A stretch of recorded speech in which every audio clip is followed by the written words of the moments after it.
अस्सलाम वालेकुम नाज़रीन, मैं हूं अब्दुल 7 न्यूज़ में आपका इस्तकबाल है। रामागुड़म कानेपल्ली पुलिस ने एक घर पर रेड करते हुए 8 अफराद को गिरफ्तार कर लिया है जो उस घर में बैठकर पत्ते खेल रहे थे।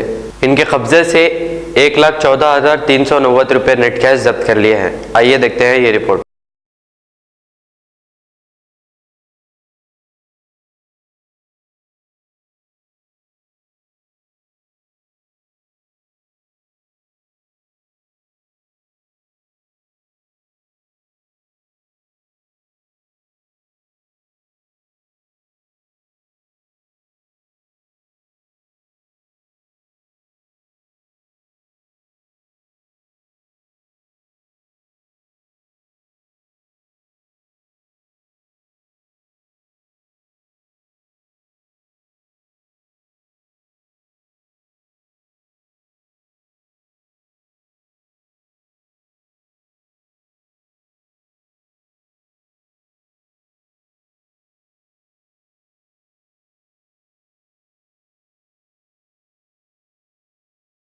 Kidney centre and multi speciality hospital गुर्दे और बवासीर के इलाज का 40 साल मशहूर हॉस्पिटल, जहां हजारों पेशेंट्स क्योर हो चुके हैं। Doctor Hussaini international national award winner और दूसरे डॉक्टर्स और लेडी डॉक्टर्स की जेर खिदमत गुर्दे के तमाम अमराज का मुकम्मल ट्रीटमेंट किया जा रहा है। गुर्दे फेल हो चुके हों, डायलिसिस करवा रही हूं, याद रखिए डायलिसिस कोई इलाज नहीं, इससे 1% भी गुर्दे रिकवर नहीं होते। हाँ, डायलिसिस टेम्पररी रिलीफ दे सकता है, लेकिन हमारे ट्रीटमेंट से गुर्दे फिर से फंक्शन में आ सकते हैं। गुर्दे श्रिंक हो गए हों या सिस्ट हो, गुर्दे की पथरी हो, कैसी भी गुर्दे की तकलीफ हो या पाइल्स यानी बवासीर, चाहे ब्लीडिंग हो या कोम, बगैर ऑपरेशन मुकम्मल क्योर ट्रीटमेंट का एक ही centre Ghazi kidney centre, DLRL main road opposite Vikas high school, Chandrayangutta, Hyderabad. Cell 9966930824 या 9391326261।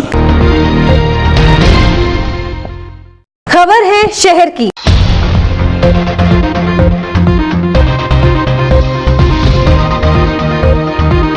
खबर है गांव की।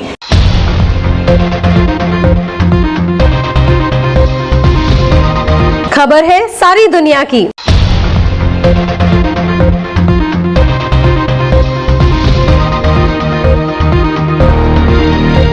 7H न्यूज़ पसंद आए तो लाइक कीजिए, शेयर कीजिए और सब्सक्राइब करना ना भूलें। 7H न्यूज़, आपकी आवाज।